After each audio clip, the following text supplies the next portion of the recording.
Hey y'all, Shell here. I had a lot of people ask about how I have my fabric attached to where it's out of the way with the Q-snap. Since I have the video showing what it looks like, I'll make the video for how we do it, and my brother's going to help me, and I'm going to record. So here we go.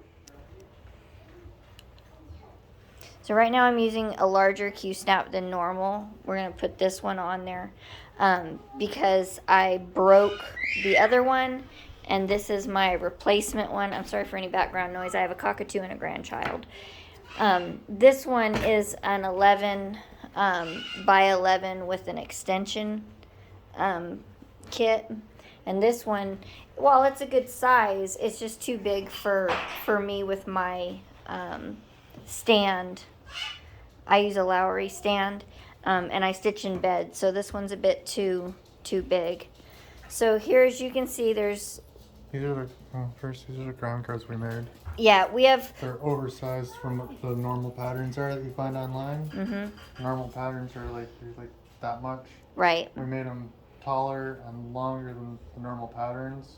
Right. To be able to hold back. It's like an excess pillowcase, so to speak. Yeah, to hold up the extra material. Yeah, and that's really important for helping keep all the fabric out of the way, because this is a really large cross stitch. It's a heaven and earth design, and it is quite large, so there is a lot of excess fabric, which really gets in the way a lot of the time.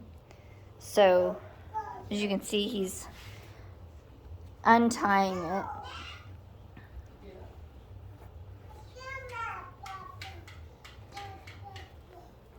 So basically, these ribbons are snapped into the Q-snap with it, and then we roll the fabric and then tie the ribbon around it. And it makes a nice, neat, well, obviously, how well you roll it will determine how neat it is, but we get it wound quite well, and then it fits perfectly inside those. We custom make those, but I'm sure you can find them on Etsy, or they're called grime guards, and some people do make extra large ones.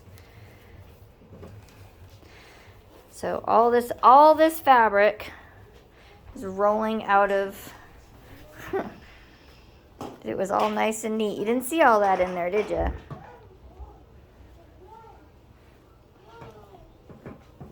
And then these help keep your tension with your fabric, but also helps keep your ribbons in there nice and tight so they don't slide around. That's just a piece of fleece. Any kind of fleece will work. I find fleece is the best. You could probably use a washcloth too if you wanted to, but once you take that off, you can take your ribbons out. I'm also gonna keep recording. We always hang it on the wall when we're done, take picture of it for progress, but I'll continue the video so you can see how we put it on as well. I don't do editing, so this'll just get posted exactly how I record it. What you see is what you get.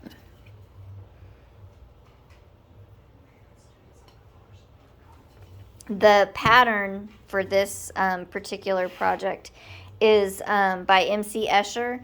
It's called Ascending and Descending. And like I said, it's a heaven and earth design, which was, the pattern was designed by Michelle Sayeda, I believe is how her name's pronounced.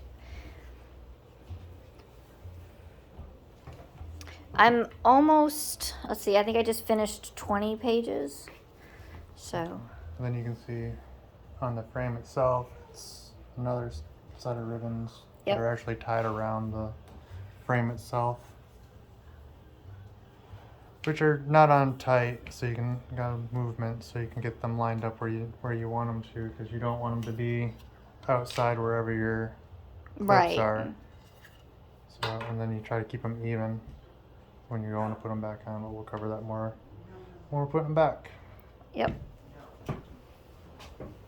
I had a huge issue for the longest time. I fought with my fabric. I tried everything, pillowcases, rolling clips.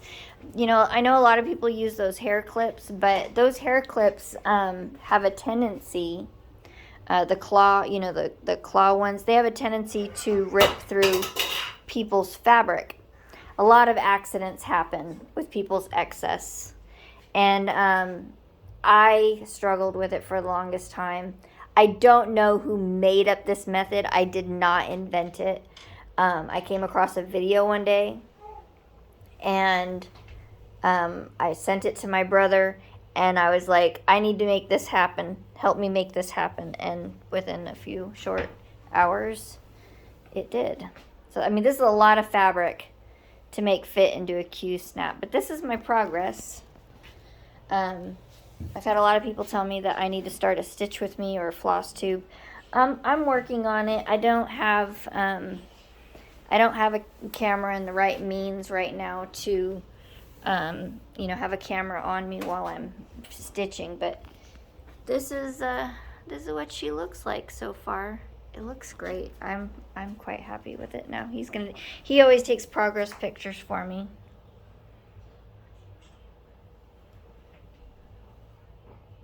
On average, I do between 1,200 to 2,300, 2,400 stitches a day. Depends on how long I stitch. You know, last night I did like 2,300. And then I've got, let's see, with this one, I've got right here to here is the last page until I go back down to this row. So I'm almost 50% of the way done. It's on 20 count. I really enjoy this particular size of fabric. I'm not able to stitch on anything really smaller. So now we're going to move to I'm going to see if I can zoom out a little bit. We're going to move to the smaller frame, the smaller replacement frame with the extension kit on it. So it'll be perfectly square instead of, this one's a bit longer. This one ended up being 14 by 16 because we broke two of the sides. Yeah, two of the sides ended up being broken. And I guess you'll get to see a new method that he created to help prevent me from breaking these Q snaps. Because what ultimately ended up happening was tightening it on the Lowery stand ended up shattering one of these ends, cracking the other end, and then breaking one of these as well. So this piece of wood here is going to go inside. Maybe too long. I have to cut it. He's going to have to cut it. Yep. And basically, what its purpose is will be to prevent this from being crushed when we tighten the Lowery stand. So I'll show you where I stitch and then I'll pause it so we can do it. Pardon the mess. I've got a bunch of dogs and a grandbaby. This is where I stitch. I stitch in bed. These are my lights. This is my stand. And when this gets too tight, or if you accidentally over tighten it, or just over time with these Q snaps, because they are fragile. And I believe that particular Q snap, I used that one I used that same one on the Lincoln project that I did. I started that one in 2018. So, and then now I'm using it. I was using it on this one. So for 4 years I used it, and it was every day straight in the stand. So to be expected, I guess, that it broke. But when you have the wooden dowel rod in there, when you tighten it on there, it won't crush. Instead, it hits resistance, which is great. So I'm going to go ahead and I'm going to pause this, and then, like I said, I don't know how to edit, so it's going to go straight from me talking to you to us being back on and putting the snap on. Also, I want to mention these grime guards help in a lot of ways. Not just to keep your fabric in. That's a great, use for it, but also it keeps your fabric cleaner. Oh, do you cut it already? I don't even have to pause it. He's quick. He's quick. He's done. So, but your grime guard will keep your fabric clean as well. All right, I'm going to turn this around. Now he's got it stuck in there. Now, I don't know how many of you guys have seen the Q-snaps with extensions. But what I'll do is I'll show you what I bought. Because sometimes you need something a little bit bigger than what you bought. So I just reordered mine. So I have the labels to show you. So both of them are made by Q-Snap. So what I bought was the 11 by 11 needlework frame, and then I bought the 14-inch extension kit. So let me show you what those look like. The extension kit, you can convert the 11 by 11 to a 14 by 14. So that's what these are. You can buy them together. They cost, I want to say $33 for both. I have found it invaluable. So the extension kit comes with, basically, you've got these, and then you also have new connectors, because you've got, I'll show you the difference between what it came with and what you'll need. And then, so let's see, you've also got, so let me show you how you put it together. So see, you've got this, your original, let me turn my way, your original Q-snap for without your extension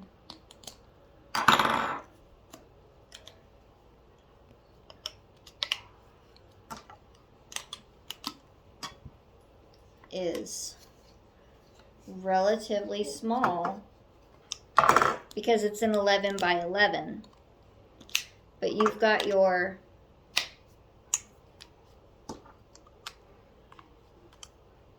oops, okay. Oh, he has it over here. So in order to use your extension, you need the longer ones, so it'll convert it into a bigger cross stitch frame for you. Oh, are you ready? Now he's ready, sorry. I just take it from him and start messing with stuff. He's ready and I'm just messing with it. Back around. Eventually I'm going to cut another one that'll fit in the extension because it's a narrower diameter.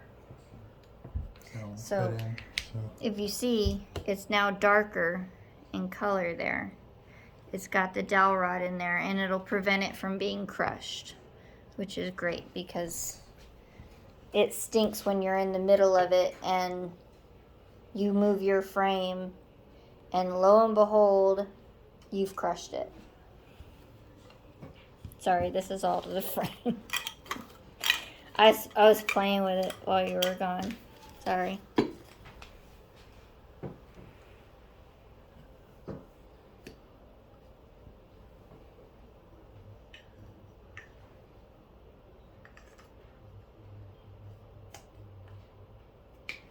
And if you don't have somebody savvy with this stuff like I do with my brother, and my husband is also quite tool savvy as well, you can just go to the hardware store with your Q-snap, and they'll help you find one that fits in there, and they'll cut it to the size that you need.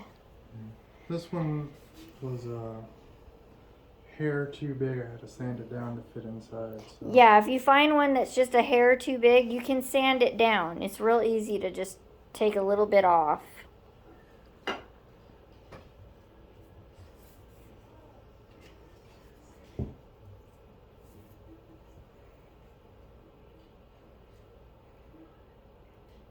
You know, and normally once you already have all this on there and your frame set up and stuff, it doesn't take as long to have it, you know, to do it. But we took it all apart, plus we're switching frames, and this way we can show everybody how we do it.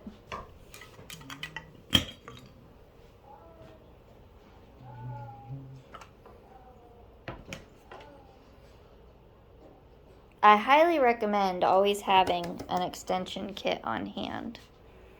I just love having them. And if you don't have the dowel rod, have spare Q-snaps around, because you can go to change out move your work and find out that you've crushed your frame underneath it. So Yeah. a real pain in the butt. Yeah. If you don't have another frame sitting around. Yep.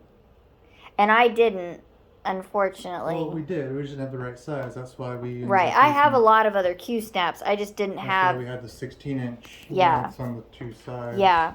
I had to go a size up, which wouldn't be a problem if I wasn't stitching in bed. With it being longer, it created a problem anytime I needed it to get, you know, flip to the back of my work, or the dog decided to be nosy, which is quite often since I have 5 of them.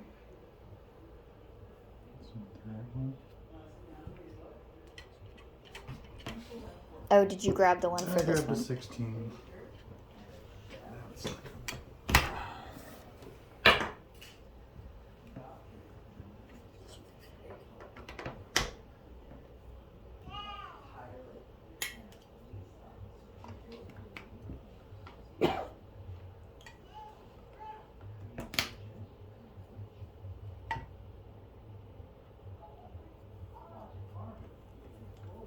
Now, I won't do bibliodame on this frame. I'm gonna probably do that on. I have a big scroll frame upstairs for it. I think I'll be using that method instead of this one. And I'm gonna Velcro my fabric to my frame so that I can roll it better and not have to worry about it loosening up too much. Instead of stitching it to the frame, I'm just going to Velcro it.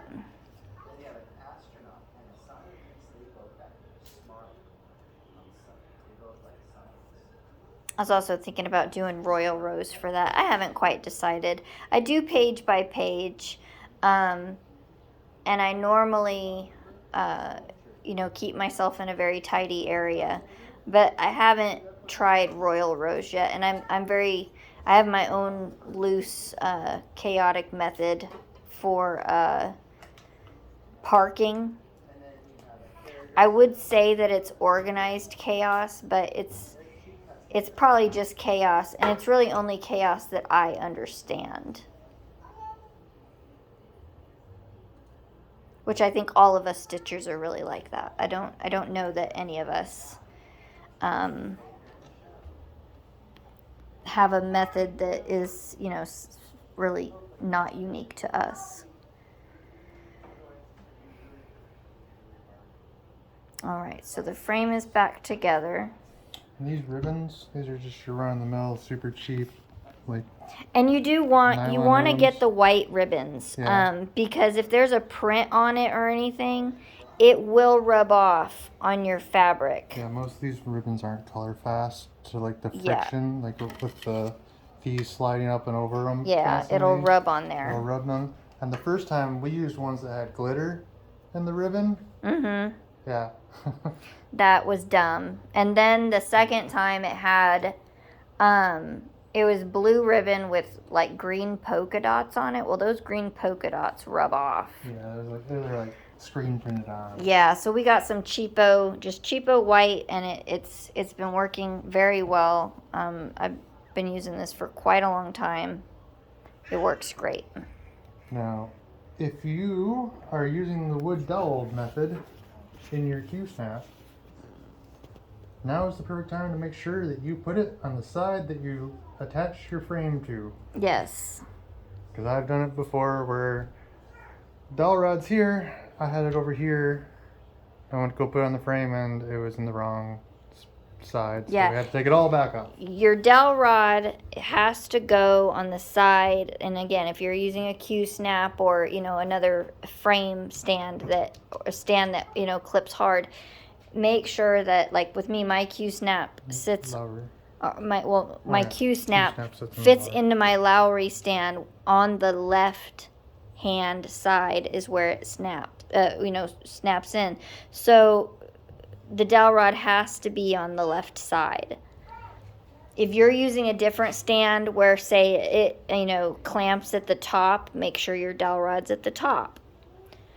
If you go with that method, obviously you don't have to, but it's a good way to save yourself. Again, this replacement cost me like $33.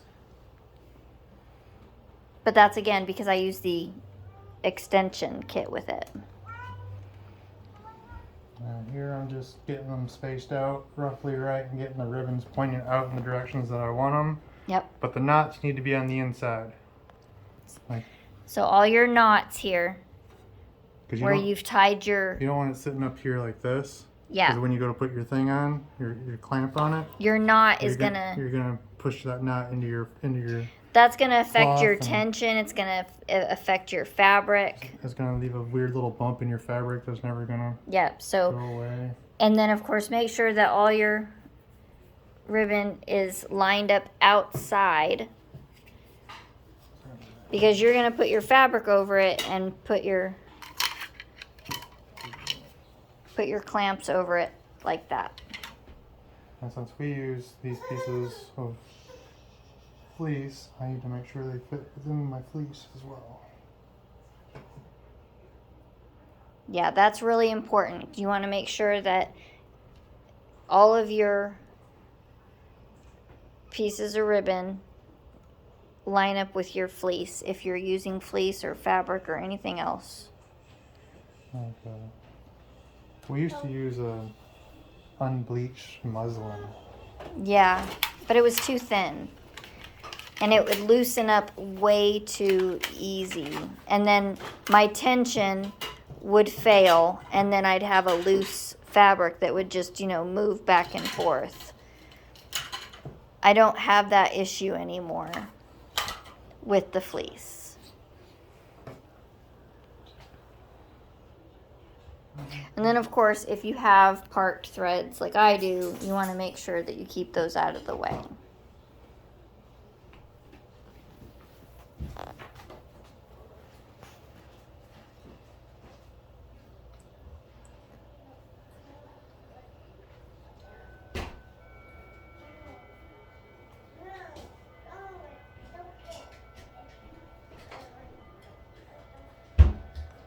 When you're working on the very edge of it, it's always the hardest to get it on there right. Yeah, because we're right. This is the last page at the end. And I'm glad that I leave longer than 3 inches, If I didn't, I guess I'd be in trouble. So now he's getting the other pieces of ribbon ready. You need a second piece of ribbon that you're going to line up with every other piece of ribbon, because you're going to tie them together. Them together is what's going to hold all of your excess fabric, which isn't going to be the case really for this end because we're at the end, but we're still going to have our ties there.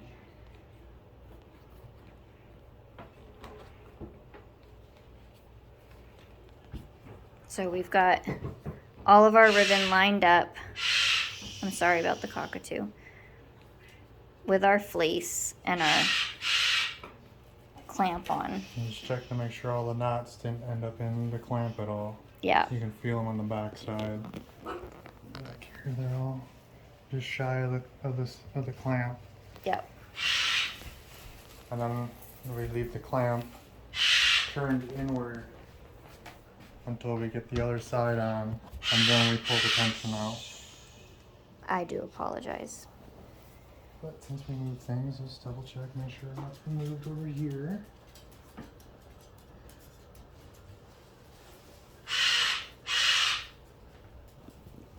Sorry guys, cockatoos are gonna cockatoo. So this side on the left is all of our excess. And I mean, again, we've already completed this work, and it's this method, I'm sorry, this method that I use helps prevent this from being rolled up. Hold on one second. Could somebody please go keep him company, please?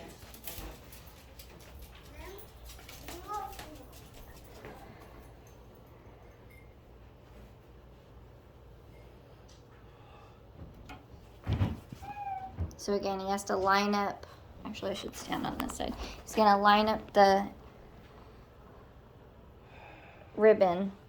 If you look carefully, you can see the ones underneath shining through a little bit, so you kind of just try to line them up. But if you can't see them, if once you get the other side done, you line up with the ones that are already over here. Let's see, yeah, if I turn my flash on, you can see it better there. But you wanna line it up. I mean, and it doesn't have to be exactly in line, but the closer you are, the better. Right. You don't wanna have to travel your ribbon. And these ribbons, I think I cut to, well, the frame's 14 inches, so they're about 14 inches long. Yeah, you don't want to cut them too short. A little extra is better than, you know, too short. And 14's just enough to get, like, be able to, once we get to the tying part, to be able to tie the two pieces together and have enough to not be like, you know, right, like this. You can still just tie it normally, comfortably.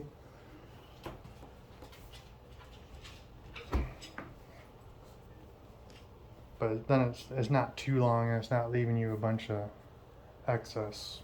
Now here's ribbon where you hanging want to make sure that you have your tension. You want it nice and taut. Obviously you don't want to distort your fabric, but you need your, everybody who, you know, stitches understands that you need your fabric to be good and taut. So now's when you do it. And it won't look perfect when you're right on the first side doing the sides. It'll still be wavy and stuff, but once you get these ones right done, it'll... Yeah, when you get all four in, it'll look better. Turn it.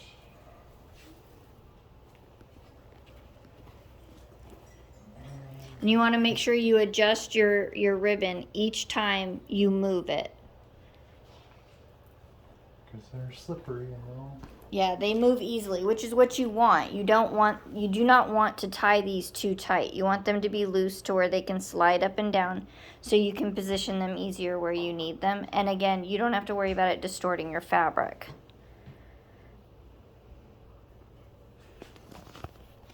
And then again, you want to make sure you place your ribbon in line.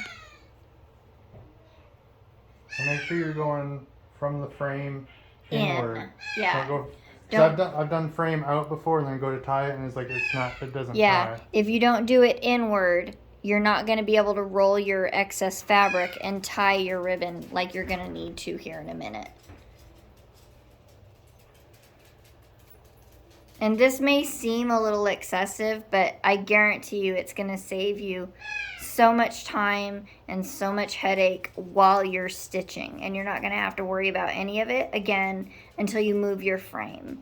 And this little bit of preparation goes a long way. And the only reason it's taking us a little bit longer this time is because I'm completely switching out frames.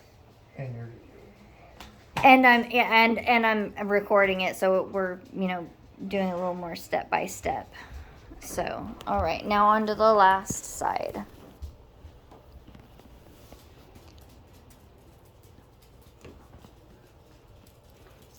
I'm sure it's annoying that I'm moving so much. I keep forgetting that somebody's going to watch this and not see it the way I am. Sorry.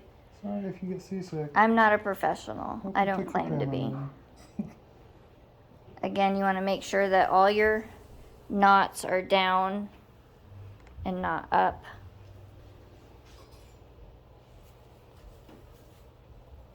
Lay your fabric out. Make sure your floss is always out of the way. Make sure all your fabric is straightened. All your corners are not folded. That's easy to accidentally do.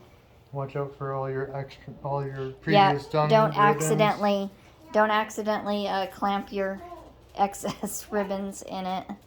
Yeah, and if you do accidentally clip one of your other ribbons in it, don't try to just yank it out. Yeah, Because you'll it'll damage. feel like you can just slide it out because Yeah. it's like a nylon ribbon. It's slick. And no, you'll end up burning your cloth.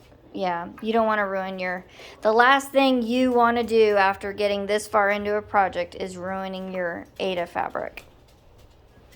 That would be a nightmare. I think that's my worst nightmare. Something happening to my fabric or a stain. Seriously, that's the stuff that my nightmares are made of. Putting on and taking off the clamps are always my biggest You know, fears. and that's another thing about these right here. These are going to help you with taking off, because I know some people have had issues with the ends getting caught or tearing. If you grab this and you kind of pull out, it's going to help lift these clean off. You're not. Plus, it also gives you a gap. Yeah. There's a little bit of a gap there. Yeah. Because it stands off just a little bit because of Yes. So that's going to be your lifesaver on removing your guards as well, or your clamps, whatever you call them. I think they're technically called guards. You want to tighten them all, make sure your tension's right. And that one ended up in the wrong spot. See, look. One of them ended up in the wrong spot, and that's on that end. Yeah. Well, see, we lucked out because that one's on the end that we have no fabric to tie up. Yeah. So it's okay. But here, let's show it to him though. Yeah, Show him what you did though.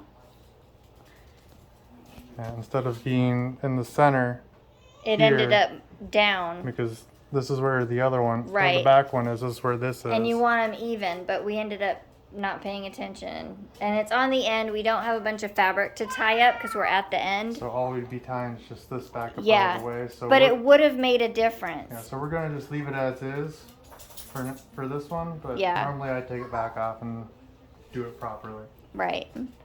But I guess it's a good thing that happened. Now we're going to show you how to manage the mess, because I know this looks like a daunting mess, but it won't in a minute.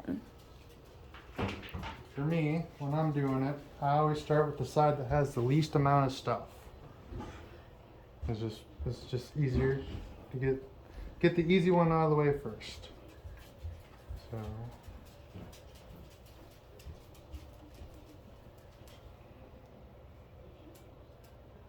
And you want to tie these to where they're not too tight. And an advantage of having longer ribbons is you're going to be able to tuck it into your grime guards, because you don't want those in your way either while you're stitching. You don't want to stitch a ribbon in. see, and this is why we say to make sure that the ribbons are within the limits of your fleece. Because once you get your fabric rolled up, you still have the fleece ends flopping. And if you're all the way out here at the end of your clip, or your guard, or You're not going to clamp, be able to tie your fleece in. yeah, your fleece It'll will be just flopping, be flopping. around, and then And that's annoying. yeah. You don't want that. I mean, the way I get it, usually on the front side, there's not that much to be flopping around. It's more on the back. I get Right. more on the back, but sometimes it's You know, and some of us, you know, I won't so much with this one because I'm at the end page, but when we took this off, I was like, 1 inch from the edge.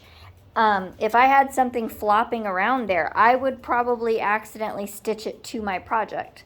And then I would be frogging, and I hate doing that.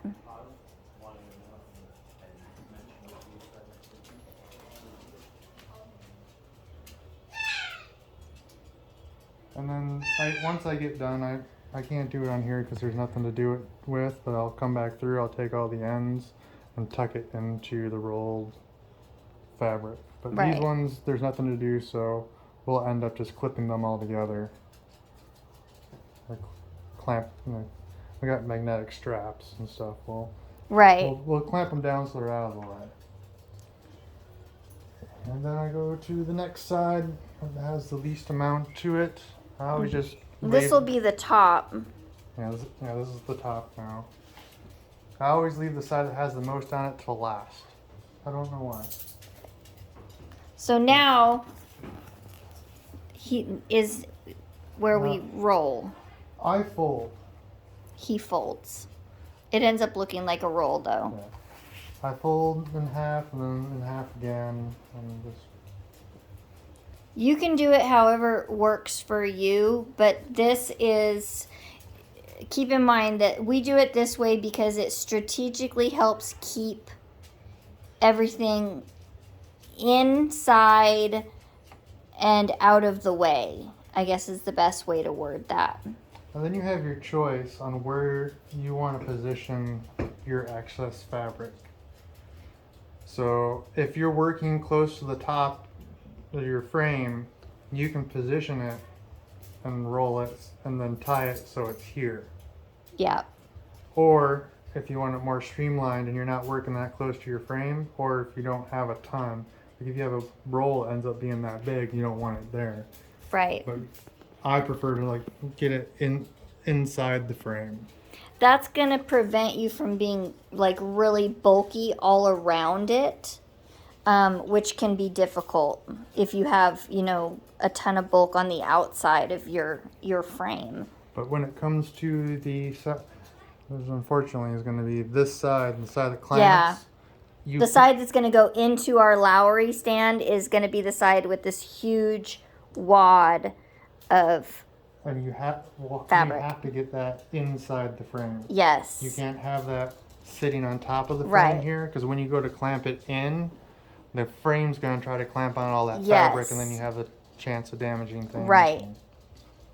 So this way of doing things is also quite beneficial for lowery stand users in that regard as well. I mean, there's other stands that have the clamps from the top. Right. Like the wood ones. Yes. Those ones you wouldn't want the fabric there. No, not at all. Remind me while I fumble with my ribbons.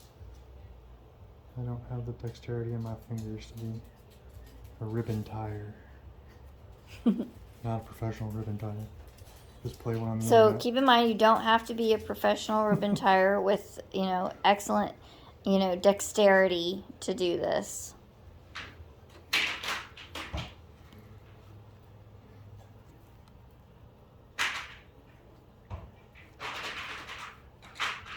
And I don't recommend getting a whole bunch of knots. You don't want to double knot, triple knot, any of that, because you want it to come out easily. You shouldn't need to do that at all.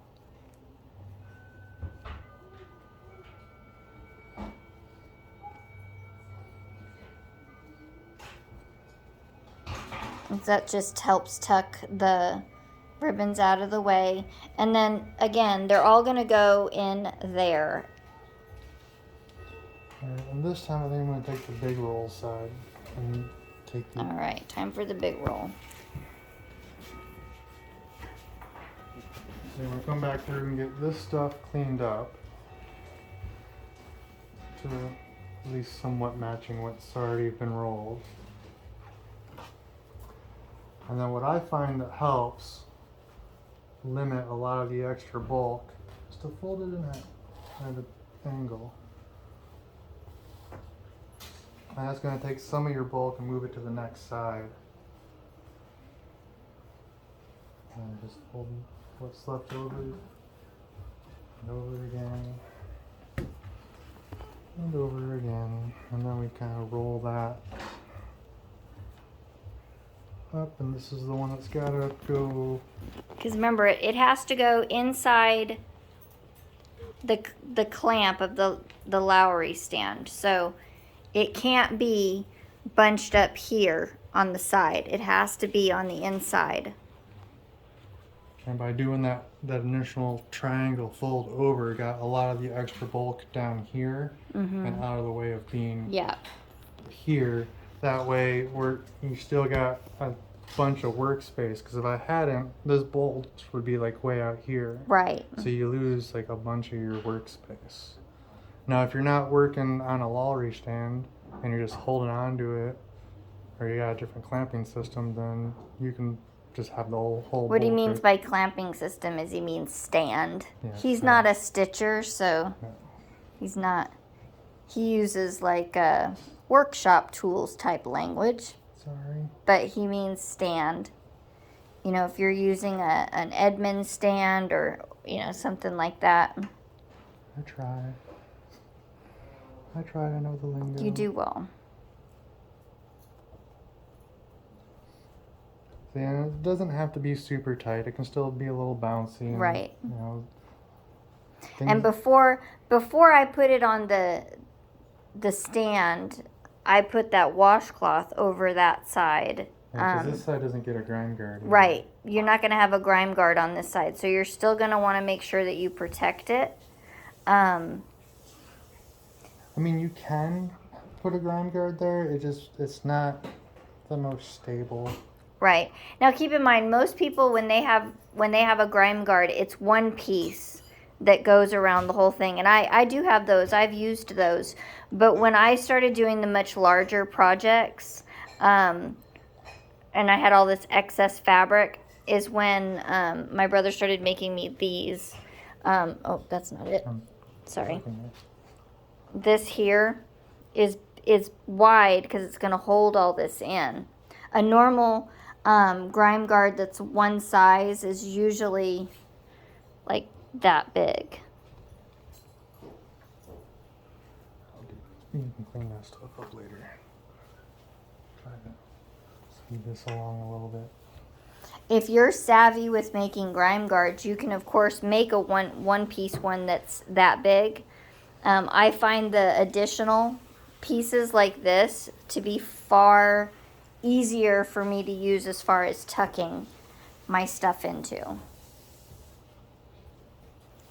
So again, he's folded this up, and that helps. It helps to disperse because this big bulge, if you just try to roll it up, you'd have a huge knot right here. In the corner, yeah. But if you take it and drag it across, then you won't have it in one spot. It'll be nicely. And that's the advantage of the rolling, or the folding and rolling instead of just flat out rolling it.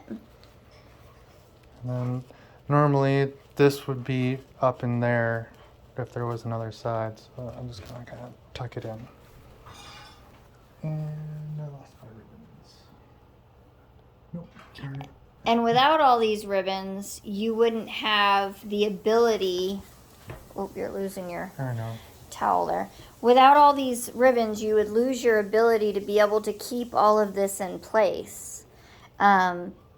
You know, previously I tried to roll and just put in a grime guard, and so it didn't work at all. If you have a second set of hands around, it always helps when you get to tying these big. Are you trying to tell me to help? No, I got it. I'm just saying, if you do have an extra set of hands around, it does come in handy to have someone put their finger there and hold it so you can keep it a little bit tighter than that. But I mean, it still works. It's just, and like we said, it's going in a grime guard, so Yeah. a lot of the unruliness will be tamed. You know, and I wish I could remember where I found this method. Honestly, one night I was so frustrated with all the excess fabric. I mean, I had a pillowcase magnetized to the bottom of my stand. I was just hanging. And again, I have 5 dogs and 7 cats and a toddler. It was not a good situation. I was frustrated. And I did a Google search on... Always keep an eye on your part threads. floss. You don't want to stick that in there. You don't want to get that rolled up in your work and then Have to try to fish that out. I will try to find the video, because it was a video that I came across on somebody's blog. I'll try to find it so I can try to give that person credit for this. But I'm sure there's a lot of other people who, use this method. But a lot of people have been asking me, and I asked, or I was asked if I would share it, and so I asked if I was allowed to, and they said yes. So there's that. I mean, like I said, this can get tucked in there, up out of the way. Yep. So it looks a little ugly right now because you've got your ribbons everywhere, but keep in mind those are going to go in the grime guards. No, you right there. That's it? Yep. Okay. There we go. Just like that. And so with the grime guards on it, without the grime guards on it, that's what it's going to look like from the front. So everything's out of the way and tidy. And then, like I said, these can get tucked into the roll. Well, here, let's put the guards on. Yeah, I'm just saying. Mine probably need water. They're a little dusty, but that's where the dust is going to go. It's not going to go on your... The grime guards are meant to be grimy. Exactly. It's so that your project doesn't get grimy. They're like little booties for the end of your project. And what I end up doing, because you can see there's quite a bit and they end up taking up a lot of space, I do end up pulling mine back once I get it on the frame and I'm getting everybody situated and everything situated. Pull them back like that. Yeah, I get all my needle minders on there and stuff. This usually ends up coming up a bit and the bottom one goes down if I need to. And this is the washcloth she uses that will go in there. Yep. And then it gets kind of... But everything, as you can see, I'll show you the back now. Everything is contained. There's not fabric everywhere. And it's contained. I don't have to worry about all the excess. I don't have to worry about accidentally getting something on it, something tearing it. I don't have to worry about... clamps. I see so many people, I watch them post updates for like a year on an amazing project, and then I see the horrified post with a picture of a clamp and a picture of their project they've been working on for like the last year, 2 years or more, and there's holes, and that's like my worst nightmare come true. I'm scared to death of anything ever happening to my project. So I feel so much pain for y'all when that happens. And so hopefully this will help you be able to contain all of that. It doesn't cost very much to do this. I think you can get a huge roll of ribbon at anywhere, Walmart, hobby store, you name it, dollar store. Buy more than you think. Buy more than you'll think you'll need, yeah. But you can get, a roll of that, a big roll of that for like a couple dollars, if that. So get a couple rolls. These, these grime guards you can make out of the, like the excess fabric bin or old shirts or pajamas or, yeah, that was an old bed sheet. You can use and reuse and thrift anything. So. Yeah, make sure it's color fast. Make sure it's not gonna, mess up your project. And if you have any questions, I guess just ask. I'm always happy to help. If there's something that you don't understand, if my prize-winning camera skills moved around too much, or you need to see something else. Again, I am not a professional, so just ask and I'll either take a picture or something for you. And feel free to share it and, whatever, anything that helps. When it comes to the ribbons, like I said, I did 14 inches long. There's 3 per side, so there's 6 on each side. So there's 24 of them all together, so you can do the math, 14 times 24 to know how much linear feet you need. But we tried 4 at first, and there was too much. It wasn't necessary. Yeah, it was Yeah. overkill, but Three is perfect. 3 works best for us, at least 2, for this size. With 2 though, on this size, if you use 2, you'll get bunching in the middle. Yeah. Or you won't have enough on the side. Well enough. Yeah, so 3 at equal intervals. So like for 14 and 16-inch frames, 3 is perfect. 3's work fine for us. Anything smaller, use 2. Anything bigger, maybe use 4 if you need to. And you know what? Play around with it. If any part of this seems flawed to you, or it doesn't work for you, or you think you can, improve upon it, by all means, please do. And then I'll show you. Share with us any changes you make to help improve it. I'm gonna have him help me put this on my lowery stand so I can show you how it looks. Especially since the side that we're putting on it is our big bulky edge. And if you're ever worried about putting the wrong side frame with the dowel rod on your work, you can just wood fill all of them. Yeah, you could use a dowel rod and fill all of your edges. Again, sorry for the mess. We actually live in our house and not in a museum, and we have a ton of animals and a really old blind Shih Tzu and an old Chihuahua hiding out there. So you want? Yep.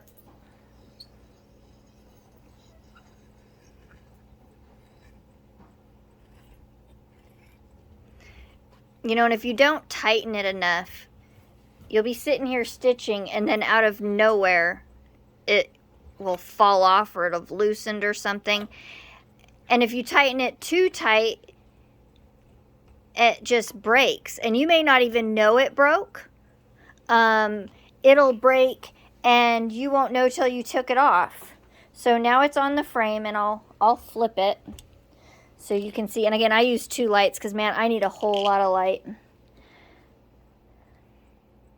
And this is out of the way, because if you were to try to put this in this clamp, it is not gonna happen. It's just not. You could try. I know I sure did for a while. And it'll spin right out. Yeah, it'll spin right out. And then this washcloth helps protect my work. And then no matter how many times I need to flip it, which I don't need to too much, but if I need to, it's simple. All of these I tuck back in. And then I've got, I use a ton of magnets. I won't put them on there right now. I'll do that once I turn the camera off. But I use these. Now, I know some people have had issues, as have I, with the magnets in these. So, I'll show you what I've done. These ones I only use to hold around my grime guard. But I use additional magnets, because the magnets inside of these are not strong enough. So I use additional magnets that I bought at Hobby Lobby. What are they called again? Neodymium magnets. Rare earth magnets, yeah. And I use those in addition to the magnets that come with them. And it helps keep them on there. And it's just... And then I also have magnetized my LaRue needle threaders. So I highly recommend it. And then I use these for my parked threads. Some people use spools. I just clip these along my end. See that there? They work with a magnet. So that's how I do it. But do things how you are comfortable doing them. This is how I am able to make sense of my excess fabric, get it all in there, get it all taken care of and out of the way so I can work efficiently. Everybody knows that a HAED, which is Heaven and Earth Design Project, takes a long time to do. When you start a Heaven and Earth Design Project, this isn't something you're going to get done in a month. These take years for some of us to do. If you sit down and don't move for the next year, you might have it done in a year. I'm just joking. This one I've been working on for just at a year. And I'm about halfway done. So this one will take me 2 years probably. And that's with about 1,200 stitches a day to 2,300 stitches a day. If I had fabric everywhere, it would be really difficult. So anyways, I'm going to get off of here because this has been an hour-long video and I've probably talked entirely too much and more than anybody wants to hear. So thank you for your patience. And as always, Awen. Have a good night.